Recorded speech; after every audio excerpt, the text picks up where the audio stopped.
একেবি টিভির আয়োজনে 2024 লোকসভা নির্বাচনের একটি বিশেষ পর্যালোচনা, আমাদের অনুষ্ঠান এক্সপার্ট ভিউজ। আমরা এই রাজ্যের বিশিষ্ট সংবাদ ব্যক্তিত্বদের নিয়ে এবং তাদের মতামতকে আপনাদের সামনে তুলে ধরেছি। যথারীতি আজকের এই পর্বে আমাদের সঙ্গে উপস্থিত রয়েছেন রাজ্যের বিশিষ্ট একজন সংবাদ ব্যক্তিত্ব, তাকে আপনারা ভালোভাবেই চেনেন। তিনি হচ্ছেন রাজ্যের বিশিষ্ট সংবাদ ব্যক্তিত্ব মানস পাল মহাশয়। আপনাকে একেবি টিভিতে স্বাগত জানাচ্ছি। স্বাগত। আপনার কাছে যেটা প্রথমেই জানতে চাইব, এবং এটা আমাদের প্রথম প্রশ্ন থাকে, যে এই যে 2024 নির্বাচন, এই নির্বাচনটিকে আপনি কিভাবে দেখছেন? 2024 নির্বাচন তো অত্যন্ত ইম্পর্ট্যান্ট একটি নির্বাচন। এখানে যে দুটো ইস্যু নিয়েই মূলত যে রাজনীতিটা হচ্ছে, মানে নির্বাচনী রাজনীতি যেটা হচ্ছে যে একটা হলো যে development process, NDA government, BJP led NDA গভর্নমেন্টের যে ডেভেলপমেন্ট প্রসেসটাকে আরও এগিয়ে নিয়ে যাওয়া ইত্যাদি ইত্যাদি। আর অন্যদিকে ইন্ডি অ্যালায়েন্সের যে ইস্যু, সেটা হচ্ছে যে কনস্টিটিউশনকে বাঁচাতে হবে, ডেমোক্রেসিকে বাঁচাতে হবে। দুটোই খুব ইম্পর্ট্যান্ট। এখন কি হয়েছে, আসলে ভোটাররা আমার মনে হয় কিছুটা কনফিউজডই, যে কোনটা ভালো কোনটা খারাপ, কোনটাকে আমি বেশি প্রেফারেন্স দেব। তো রাজনৈতিক দলগুলোর একটা দায়িত্ব ছিল যে আমি যে ডেভেলপমেন্টের কথা বলছি, মোদি গভর্নমেন্টের যে ডেভেলপমেন্ট প্রসেস ইত্যাদি ইত্যাদি, যা 10 বছরে হয়েছে, তাকে আরও এগিয়ে নিয়ে যাওয়া হবে ইত্যাদি। এটাতে কতটুকু মানুষ বিশ্বাস করছেন সেটার উপরে নির্ভর করবে ইন্ডিয়া অ্যালায়েন্স বা এনডিএ বা সাপোর্ট কতটুকু আসছে। আর ইন্ডিয়া অ্যালায়েন্সের যে ডেমোক্রেসি নষ্ট হয়ে যাচ্ছে, কনস্টিটিউশন ইসে হচ্ছে, কনস্টিটিউশনের উপর হাত পড়ছে, এই যে বক্তব্যগুলি, এগুলো মানুষে কতটুকু বিশ্বাস করছেন সেটার উপরও ভোটটা চলবে। তো দেখা যাক কি হয়। বা ব্যাপারটা এবার তো খুবই ইম্পর্ট্যান্ট নির্বাচন। মানুষ তো ভোট দেবেন বলে এবার ইলেকশন কমিশনও খুব এগিয়ে আসছেন, খুব প্রোঅ্যাক্টিভ বলেই আমার মনে হচ্ছে তাদের সমস্ত কিছু। দেখা যাক কি হয়, ইলেকশনটা কীরকম হয়। এবার ইলেকশনটা ইম্পর্ট্যান্ট, সত্যি দুটোই ইম্পর্ট্যান্ট। তবে এখন মানুষ কোনটা গ্রহণ করছেন দেখতে হবে 4 জুনের পর। এবারের যে নির্বাচন রয়েছে, এই যে যারা ভোটার রয়েছেন, আমরা যারা সাধারণ মানুষ রয়েছে এবং যারাই রয়েছেন ভোটার, আপনার কি মনে হয় যে তারা ঠিক কোন বিষয়টার দিকে লক্ষ্য রেখে বা কোন বিষয়টাকে সাপোর্ট করে এবার তাদের মতদান মানে ভোটদানটা করবে? দেখুন, এটা ভারতবর্ষ এমন একটা এত বিশাল কান্ট্রি, তার ইস্যুসগুলো বিভিন্ন এলাকাতে ডিফার করে, এক এক জায়গায় এক এক ধরনের ইস্যুস সামনে আসে। তো এটার উপর নির্ভর করে যে ভোটদাতারা কীভাবে ভোট দেবেন। আমার ত্রিপুরাতে যে সমস্যা, আমার ত্রিপুরার যে দাবি, আমার ত্রিপুরাতে আমি যা দেখছি, বা আমার নেক্সট জেনারেশন বা আমার পূর্ববর্তী জেনারেশন তারা কি চাইছেন, এটার উপর নির্ভর করে এখানে ভোট হবে। ঠিক গোয়াতে হয়তো এরকম নয়, গোয়ার সেটা অন্যরকম, কাশ্মীরে অন্যরকম, ওয়েস্ট বেঙ্গলে আরেক রকম, তাই না? তো এক এক জায়গায় এক এক রকম ইস্যুসগুলি কাজ করে। তো ভোটাররা ওই তাদের এলাকার মূলত তাদের রিজিয়ন, তাদের এলাকার যে ইস্যুসগুলো আছে, এগুলোকে কতটুকু অ্যাড্রেস করা যাবে, এগুলোর উপর নির্ভর করে তারা ভোটটা ঠিক করবেন। আমার ত্রিপুরাতে যে জিনিসগুলো, আমার ত্রিপুরাতে একটা জিনিস খুব ইম্পর্ট্যান্ট, যেটা হচ্ছে যে এই যে বাংলাদেশের সঙ্গে বা অ্যাক্টিস্ট পলিসিকে আমরা কতটুকু এগিয়ে নিয়ে যেতে পারবো, কতটুকু হবে, তাতে আমাদের এখানের কি সুবিধা হবে না হবে, আমাদের ডেভেলপমেন্ট কি, আমাদের সমস্যা তো আমাদের একটু অন্যরকম, তাই না? আমাদের ধরুন পুরো ত্রিপুরার অলমোস্ট 70% ল্যান্ড এডিসি এরিয়ার মধ্যে, তার মধ্যে বিশাল ফরেস্ট ল্যান্ড। ফলে এই যে ক্যাপিটাল ইনভেস্টমেন্ট বা ইন্ডাস্ট্রিয়ালাইজেশনের একটা সমস্যা থেকে যায়। তো এই জিনিসগুলোকে এড়িয়ে গিয়ে কীভাবে কী করতে হবে, মানে এক এক জায়গার এক এক ইস্যু থাকে। তো এটার উপর নির্ভর করে ভোট দেবেন ভোটাররা, এগুলো চিন্তা নিশ্চয়ই করছেন। সবচেয়ে বড় কথা হচ্ছে যে এই যে ইয়াং জেনারেশনটা কী চিন্তা করছে। ইয়াং জেনারেশনের ভোটটা ইম্পর্টেন্ট। তারা কিভাবে দেখছেন? তারা কি সত্যিই ভাবছেন যে কনস্টিটিউশন ধ্বংস হয়ে যাচ্ছে, ডেমোক্রেসি ধ্বংস হয়ে যাচ্ছে, নাকি তারা ভাবছেন যে ডেভেলপমেন্ট প্রসেসটা আরও এগিয়ে যাওয়ার সুযোগ রয়ে গেছে? তো এই জিনিসটার উপর নির্ভর করবে এই নতুন জেনারেশন তারা কীভাবে ব্যাপারটা দেখছেন আর কি। ইয়াং জেনারেশন কথা আশায় আমাদের একটি প্রশ্ন মনে যাচ্ছে যে বর্তমানে আমরা দেখতে পাই যে ইয়াং জেনারেশনের মধ্যে রাজনীতিতে আসার একটি প্রবণতা রয়েছে, সেটা কি ভাবছেন আপনি? এটা মানে বহুদিন পরে একটা ভালো ইন্ডিকেশন এটা, যে ইয়াং জেনারেশনের ছেলেরা কিন্তু রাজনীতিতে আসছে, এবং সবচেয়ে বড় কথা এবার শিক্ষিত ছেলেমেয়েরা আসছে। আগে আমাদের সমাজে ছাত্র দলগুলো ছিল, এগুলোতে এই যে ফার্স্ট ডিভিশন পাওয়া ছেলেরা রাজনীতি করতো খুব বেশি এরকম নয়, খুব বেশি ব্রিলিয়ান্ট ছেলেরা রাজনীতি করতো এরকম চোখে পড়েনি আমাদের সময়। এখন সুভাষিস তোলাপাত্রর মতো লোক ছিলেন আলাদা, সে কথা আলাদা, দাদা মোহন জমাতিয়া ছিলেন, তার ওদের কথা আলাদা, কিন্তু খুব বেশি ব্রিলিয়ান্ট ছেলেটেলে এরকম রাজনীতিতে আসতেন এরকম ছিল না। কিন্তু এবার দেখতে পাচ্ছি, শুধু তাই না, শুধু ইয়াং জেনারেশন কেন, এখন তো অনেক ডাক্তার, ইঞ্জিনিয়ার তারা এগিয়ে আসছেন, রাজনীতি করছেন, রাজনীতি নিয়ে লেখালেখি করছেন, ডাইরেক্ট রাজনীতিতে জড়িত না হলেও অনেক সরকারি অফিসার, ডাক্তার, ইঞ্জিনিয়ার যারা আছেন তারা কিছু কিছু লেখা লেখেন। এগুলো রাজনীতির লেখা তারা লিখতে পারেন না সরকারি কর্মচারী হিসাবে, কিন্তু তাদের লেখার মধ্যে ফুটে উঠে তাদের মানে একটা রাজনৈতিক মতাদর্শের ব্যাপারটা ফুটে উঠে। অনেক ডাক্তার, আমাদের এই যে মুখ্যমন্ত্রী এখন একজন ডাক্তার, ওনার সঙ্গে আরেকজন ডাক্তার আছেন, ডক্টর অশোক সিনহা আছেন। তো এই এখন ইসেতেও এই অপোজিশনও অনেক যারা আছেন তারা রাজনীতিতে এসছেন, শিক্ষিত। সুদীপ রায় বর্মন একজন ইঞ্জিনিয়ার, তো এরকম তো আছেন, এটা আছেন, তো তারা একটু আগে এসছেন। হ্যাঁ, আর এখন ইয়াং জেনারেশন আসছে, এটা is a very good indication. হ্যাঁ, এটা খুব ভালো।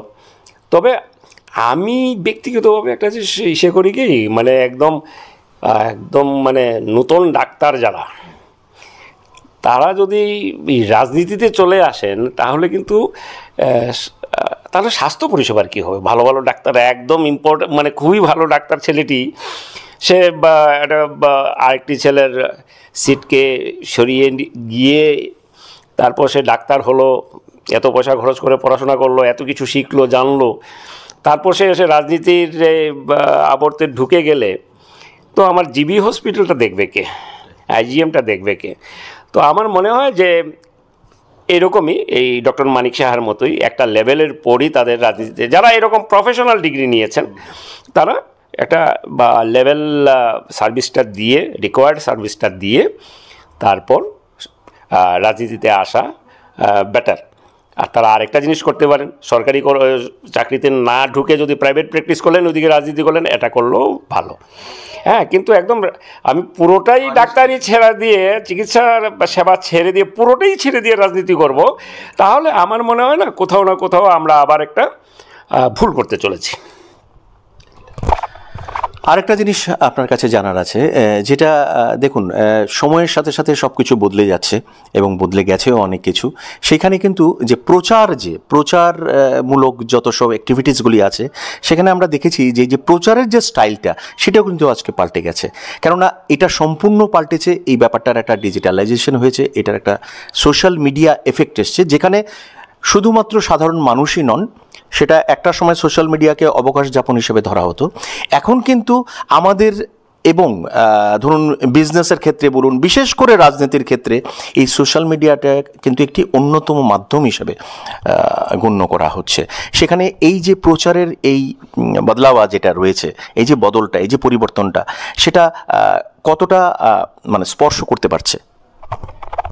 এগুলো তো সময়ের সঙ্গে তাল মিলিয়ে চলতে গেলে সোশ্যাল মিডিয়াকে অ্যাক্সেস করতেই হবে, বা এটা রাজনৈতিক দলই হোক আর কর্পোরেটই হোক, বা সংবাদ মানে প্রাতিষ্ঠানিক সংবাদ যে সেবাগুলো আছে তাদেরই হোক, সবাইকে সোশ্যাল মিডিয়াতে আসতেই হবে। এর সাথে there is no escape from that. কিন্তু কথা হলো যে সোশ্যাল মিডিয়াটা খুব পপুলার হচ্ছে রাজনীতির ক্ষেত্রে এইবার, বিশেষ করে দেখা গেছে, তার আগেও হয়েছে, হ্যাঁ আগেও হয়েছে, এবার বেশি হচ্ছে, কারণ এখন আরও বেশি করে পেনিট্রেশনটা হচ্ছে। এই গত 5 বছরে আরও বেশি সোশ্যাল মিডিয়াতে আরও বেশি মানুষ জড়িত হয়েছেন, ফলে ন্যাচারালি এটার ইম্প্যাক্ট বেশি হয়েছে, পেনিট্রেশন বেশি হয়েছে। তো রাজনৈতিক দলগুলোকে এটা ব্যবহার করবেই। এবং একটা সুবিধা কি, এটা একটা ফিডব্যাক পাওয়া যায়। ধরুন আমি বা নিউজ পেপারে একটা রাজনৈতিক দল বা টিভি চ্যানেলে একটা রাজনৈতিক দল অ্যাডভার্টাইজমেন্ট দিল, যে আমাকে ভোট দিন, আমাকে ভোট দিন, ইত্যাদি ইত্যাদি। এবার এখানেই ব্যাপারটা শেষ। হ্যাঁ, এবার পাঠক পড়লেন এবং দর্শক দেখলেন, হ্যাঁ, কিন্তু তাদের ফিডব্যাকটা কিন্তু ওদের কাছে পৌঁছচ্ছে না। কিন্তু আমি যদি সোশ্যাল মিডিয়াতে যদি দেই, আমি একজন রাজনৈতিক ব্যক্তিত্ব, আমি বললাম আমাকে ভোট দিন, আমি এই করব আপনার জন্য, নিচে ইমিডিয়েটলি কমেন্ট আসতে থাকবে, সরাসরি কমেন্ট আসতে থাকবে। যদি ওই কিছু কিছু আপনি দেখবেন, আমি অনেক দেখেছি, আমি চিফ মিনিস্টারের ফেসবুক কোনো কিছু যদি আসে না, এই আমাদের বর্তমান চিফ মিনিস্টার, তার নিচে প্রতিদিন মানে প্রতিটা পোস্টের নিচে আমাদের 10,323কে একটু দেখুন, আমাদের এইগুলো কন্টিনিউয়াস দিয়ে যাচ্ছে। হ্যাঁ, বা কেউ কেউ বিজেপি থেকে ধরুন দিল যে এরকম আমরা করব, কেউ ওটা প্রশ্ন তুললো, তাহলে আপনি এই যে বলেছিলেন এটা করবেন, এটা করবেন, এটা হয়নি কেন? হ্যাঁ, আবার কংগ্রেস থেকে বা সিপিএম থেকে দিলে তারা প্রশ্ন তুলবে, তো আপনি ওই সময় কী করেছিলেন, ইত্যাদি ইত্যাদি। এই যে এখন যে খুব অ্যাগ্রেসিভ একটা যে ইনভলভমেন্ট সোশ্যাল মিডিয়াতে, যে সোশ্যাল মিডিয়াতে পাবলিকের, বিশেষ করে ইয়াং জেনারেশনের যে অ্যাগ্রেসিভ ইনভলভমেন্ট, প্রোঅ্যাক্টিভ ইনভলভমেন্ট, এটাতে কী হচ্ছে না, প্রশ্ন উঠছে, শুধু সাপোর্ট করছে এরকম নয়। হ্যাঁ, সঙ্গে সঙ্গে ওরা প্রশ্নও করছে, আপনি এই বলেছিলেন, আপনি এই করেননি। আবার ও বলেছে আপনারা কি করেছিলেন ওই সময়, এখন কেন কথা বলছেন, এই ইতিবাচক সবই প্রশ্ন আছে। এটা থেকে একটা ফিডব্যাক পাওয়া যাচ্ছে। ওইখানে যারা সোশ্যাল মিডিয়া যারা চালান, তারা তো শুধু পোস্টগুলো দিয়েই ছেড়ে দেন না, এইগুলো নিয়ে ডাটা এন্ট্রি দেখে তারপর এগুলোকে ফিডব্যাকটা নেন, যে এই সেন্টিমেন্টটা এখানে রয়েছে, এই সেন্টিমেন্টটা এখানে রয়েছে, এগুলোকে আমাকে অ্যাড্রেস করা দরকার। নিউজ পেপার বা ইলেকট্রনিক্স মিডিয়াতে এই অ্যাড দিলে এই ফিডব্যাকটা কিন্তু ওদের কাছে যাচ্ছে না। তো সোশ্যাল মিডিয়া ইজ এবং everybody has to be very careful, আমি কি বলছি না বলছি, কারণ এগুলি থেকে যাচ্ছে, এগুলি রেখে দিচ্ছে। ঠিক আছে, আজকের পেপার কালকে বা আজকের টিভি চ্যানেলে কি দেখালো, আজকে 10 বছর পরে খুঁজে বার করাও সম্ভব না। মনে আছে কোন দিন বেরিয়েছিল, কবে বেরিয়েছিল, কোথায় রেখেছি, পেপার কাটিং বের করবো হয় না। কিন্তু সোশ্যাল মিডিয়াতে ফাটাফাট এগুলো রেখে একটা ফোল্ডার করে রেখে দেবে, হ্যাঁ, ওই ঠিক সময় ওটা ছেড়ে দেবে। তো ফলে social media is important. Social মিডিয়াকে অ্যাভয়েড করা যায় না, সোশ্যাল মিডিয়ার পেনিট্রেশনও বেশি। হ্যাঁ, যে আপনার বাড়িতে এখানে এই যে এত পেপার বেরোয়, ঘরের মহিলারা কতক্ষণ পড়েন পেপারটা? নিউজ পেপারে, আমার ত্রিপুরার কথাই বলি, পশ্চিমবঙ্গের কথাই বলি, সকালবেলা পেপার বেরোলে বাড়ির মহিলারা যারা সরকারি চাকরি হেডিংটা দেখেন, চলে গেলেন। হ্যাঁ, ভদ্রলোক হয়তো পড়লেন, আর রিটায়ার্ড যিনি বাড়ির জ্যাঠামশাই আছেন রিটায়ার্ড, উনি কিছুক্ষণ বসে বসে এডিটোরিয়াল দেখলেন, পড়লেন একটু, আর না হলে চায়ের স্টলে আলোচনা। বাড়ির মহিলারা অথবা বাড়ির যে মেয়েটি যে এবার নতুন ভোট দেবে, বা ছেলেটি যে ভোট দেবে, বা কাজের মেয়েটি যে সাহায্য করছে আপনার বাড়িতে, সে কতক্ষণ ওই পত্রিকাটা পড়ে বা কতক্ষণ এই টিভির নিউজটা দেখে, জলসা টলসা দেখে সেগুলো আলাদা জিনিস, নিউজটা দেখে কতক্ষণ। কিন্তু মোবাইলে কিন্তু সারাক্ষণ এই ফেসবুক করছে, না হয় এই করছে সেই করছে, হয়তো টুইটারও তো করছে না, কিন্তু ফেসবুকটা ঠিকই করছে। ফলে এই যে আনটাচড, যে এতদিন প্রাতিষ্ঠানিক মিডিয়ার দ্বারা যে আনটাচড সেগমেন্টসটা, এটা কিন্তু সোশ্যাল মিডিয়া ধীরে ধীরে সাকিং ইন, হ্যাঁ, নিয়ে নিচ্ছে। এবং এটাকে রাজনৈতিক দলগুলো বা তাদের যে প্ল্যানার্স থাকেন, এবং তারা যারা এইসব মিডিয়া ম্যানেজমেন্ট করেন, তারা আমার মতো মানুষ পাল এখানের সাংবাদিক নন, তারা ওই হার্ভার্ড থেকে পাশ করা, কলম্বিয়া ইউনিভার্সিটি থেকে পাশ করা, স্ট্যানফোর্ড ইউনিভার্সিটি, বার্কলে থেকে পাশ করা, এইসব ম্যানেজমেন্টের ওইসব উঁচু দরের মাথায় এগুলো প্ল্যান করে। হ্যাঁ, ফলে এটা শুধু বিজেপি বলে কথা নয়, শুধু কংগ্রেস বলে কথা নয়, এগুলি এখন সবারই, মানে এএসপি টেসপি, ওই যে সাউথের পার্টিগুলো সবাই একইভাবে ইউজ করছে। একটি শেষ প্রশ্নে যাব। যেহেতু আপনাকে আমরা পেয়েছি, আমরা প্রায়ই লক্ষ্য রাখি সোশ্যাল মিডিয়াতে আপনার কিছু গুরুত্বপূর্ণ তথ্য আপনি শেয়ার করেন, এবং সেখানে অনেক মজার জিনিস যেরকম থাকে, অনেক শেখার জিনিসও থাকে, এবং বেশ কিছু এতটা মানে আমরা জানি না এতগুলি বিষয় আপনি তুলে ধরেন, সেগুলি আমরা পরপর জেনে কিন্তু ঋদ্ধ হই সবসময়। তো এই যে নির্বাচনকে কেন্দ্র করে কিছু কিছু বিশেষ তথ্য আমরা জানি আপনার কাছে সেই স্টকটা আছে, পরিপূর্ণতায় আছে। তো আমাদের একেবি টিভির দর্শকদের জন্য যদি সেই রকম কয়েকটা আপনি এখানে প্রকাশ করেন। আমরা এখন ইপিআইসি ইউজ করি না, ওই যে ভোটার আইডি কার্ড, ছবি সহ ভোটার আইডি কার্ড, এটা 1993 থেকে চালু হয়েছে। হ্যাঁ, ইপিআইসি বা ভোটার আইডি কার্ড মানে প্রথম ইন্ট্রোডিউসড হয়েছে, চালু হয়েছে। কিন্তু তারও বহু আগে ফটো আইডেন্টিটি তৈরি করেছিল, কিন্তু একটা পাইলট প্রজেক্ট হিসাবে ফটো আইডেন্টিটি কার্ড ভোটিংয়ের সময় ব্যবহার হয়েছিল। That was in 1960। আজকে নয়, 1960 সালে একটা বাইপোল কলকাতা সাউথ ওয়েস্ট পার্লামেন্টারি সিটের একটা বাইপোল হয়েছিল। এটাতে প্রথম 1960-তে প্রথম ফটো লাগানো আইডি কার্ড ব্যবহার করা হয়েছিল, এটা পাইলট প্রজেক্ট হিসাবে, মানে প্রায় 65 বছর আগে। হ্যাঁ, এটা কিন্তু আমাদের অনেকেরই জানা নেই। 1960-তে এরকম করেছিল। আচ্ছা, এই যে বলা হয় না যে ভোটিং এক্সারসাইজ আমাদের এখানে এত মানে মানে huge exercise, in fact the biggest Democratic exercise in the world. হ্যাঁ, এই যে this Indian election is massive, you know. And the main idea is that no elector should be left behind. All must vote. সবাই যাতে vote দেয়, তাই না?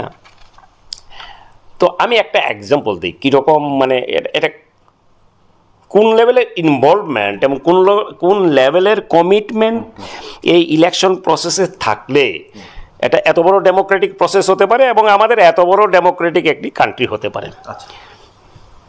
অরুণাচলের ভেতরে একটি একদম রিমোট পাহাড়ি এরিয়া, এটার নাম হলো গিয়ে মালগাঁওতে 2019-এ একটি মাত্র ভোটার ছিল। ও ভোটারের নাম হলো সাকেলা তাওলাং, একটি মেয়ে, একটি মাত্র ভোটার। ওই গ্রামে পোলিং পার্টি গিয়েছে 300 কিলোমিটার হেঁটে 4 দিন ধরে। 300 কিলোমিটার পুরোটাও হয়তো হাঁটেনি, কিছুটা নৌকোয়, কিছু হয়তো ঘোড়া দিয়ে ইত্যাদি দিয়ে 300 কিলোমিটার ভেতরে, পাহাড়ের ভেতরে 4 দিন পর গিয়ে ওই একটি মেয়ের ভোটের জন্য ভোট নিয়ে আসছে। এটা 2019-এর ঘটনা। তো একটি মেয়ের ভোটের জন্য এত 300 kilometre, can you imagine? 300 kilometre 4 days, হ্যাঁ, 4 দিন ধরে গিয়ে একজন মাত্র ভোটার। ঠিক তেমনি আরেকজন ভোটার ছিলেন, উনি সম্ভবত মারা গেছেন এবার। ওটা এই যে গুজরাটের গির ফরেস্টের ভেতরে, ওনার নামটা ভুল হতে পারে, দর্শন দাস বলে একজন সন্ন্যাসী প্রতিম লোক। উনার একটা ছোট টেম্পল আছে ওই গির অরণ্যের ভেতরে। হ্যাঁ, এটার আশেপাশে কেউ কোথাও নেই, উনি একাই থাকেন। ওনার জন্য একটা পোলিং স্টেশন করা হয়েছিল ওইটার ভেতরে। তো মানে আমি একটা দেখালাম গুজরাট, আরেকটা দেখালাম অরুণাচল প্রদেশ। তো এই ধরনের মেসিভ যে ব্যাপার হয়। আর বলছিলেন না ইন্টারেস্টিং, 2008-এ তুমি তো জানো আমি একসময় শিলংয়ে ছিলাম। তো শিলংয়ে যে খাসি, জয়ন্তিয়া, গারো, তাদের না খুব অদ্ভুত নাম হয়। তো একবার এটা 2008-এ, আমি তখন অফকোর্স ত্রিপুরাতে। তো 2008-এ একটা নিউজ বেরোলো, অ্যাডলফ হিটলারকে অ্যারেস্ট করেছে John F Kennedy. Now, Adolf Hitler, everybody knows about him. Adolf Hitler, John F. Kennedy, American president 1960, January 62 নাগাদ যে ইসে করলেন, যে অ্যাসাসিনেটেড হলেন। জন এফ কেনেডি অ্যারেস্ট করেছে অ্যাডলফ হিটলারকে। তো এটা is one of the most interesting headlines, but newspaper, most interesting and most catchy headlines. আমার মনে হয় যে ইলেকশন প্রসেসে, এটা 2008-এর ঘটনা, ইলেকশন প্রসেসে যত নিউজ বেরোয় না, আজকে পর্যন্ত এই ধরনের ইন্টারেস্টিং হেডলাইন্স আর কোথাও বেরোয়নি, এখনও বেরোয়নি। Adolf Hitler has been arrested by John F Kennedy.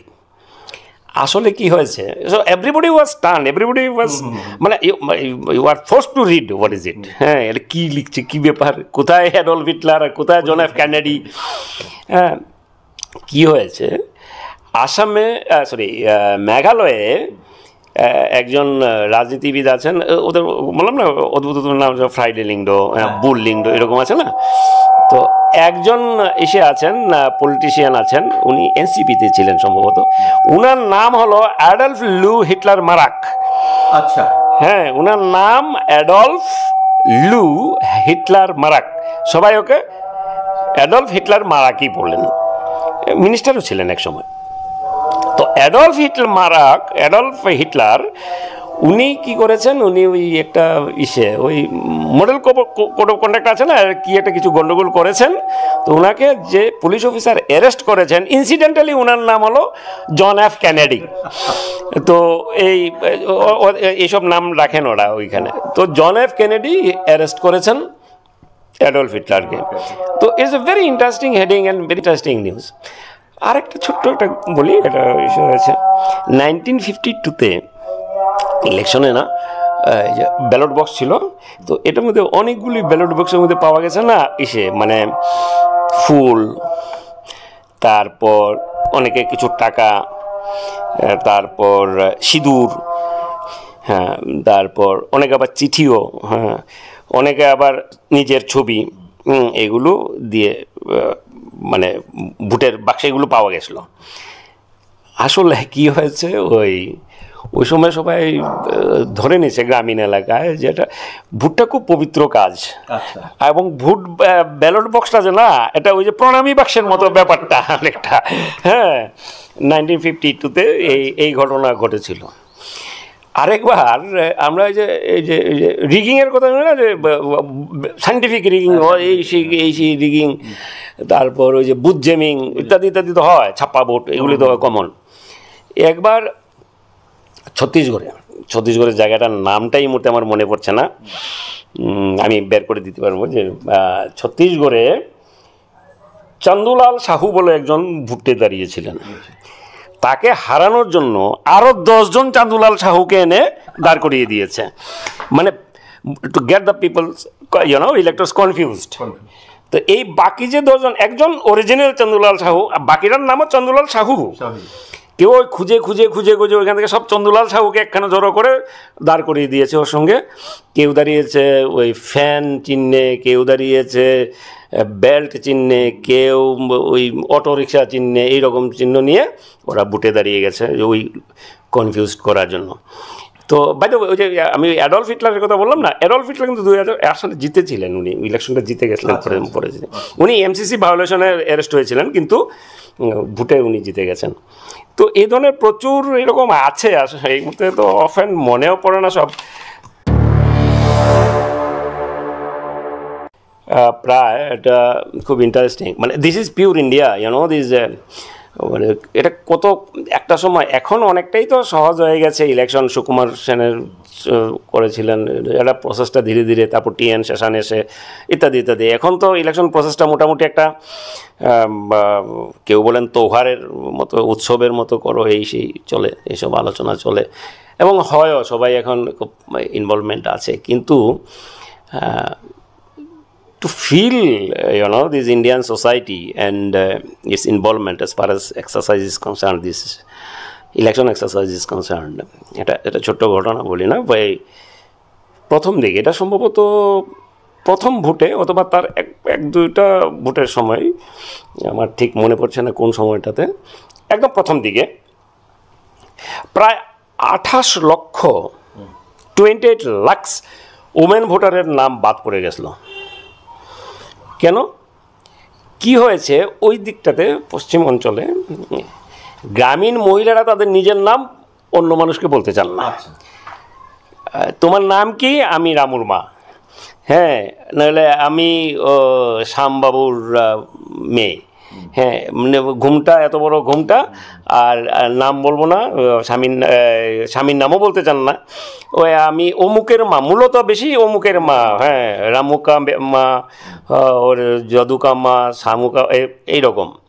ফলে এইগুলি আর ডাটা এন্ট্রিতে করা যায়নি। 28 লাখ 28 লক্ষ ভোট আসলে এই ধরনের তথ্য একমাত্র মানুষদের কাছ থেকেই পাওয়া যাবে, কেননা আমরা রেগুলার সেটা লক্ষ্য রাখি যে সোশ্যাল মিডিয়াতে মানুষদা এইরকম ধরনের কিছু তথ্য উনি প্রকাশ করেন যেগুলি সত্যি অনেকের অজানা, এবং এখান থেকে আমরা অনেক কিছু জানতে পারি। আপনার একেবি টিভিকে আপনার মূল্যবান সময় দেওয়ার জন্য অনেক ধন্যবাদ। আমরা আপনার কাছ থেকে নির্বাচন সংক্রান্ত যেরকম আপনার নিজস্ব মতামতটা দেখলাম এবং শুনলাম, এবং পাশাপাশি যে ধরনের আনকমন যে তথ্যগুলি আপনি তুলে ধরলেন, তার জন্য আমরা একেবি টিভির যারা দর্শকরা আছেন তারা নিশ্চয়ই ঋদ্ধ হবেন, প্রাণিত হবেন।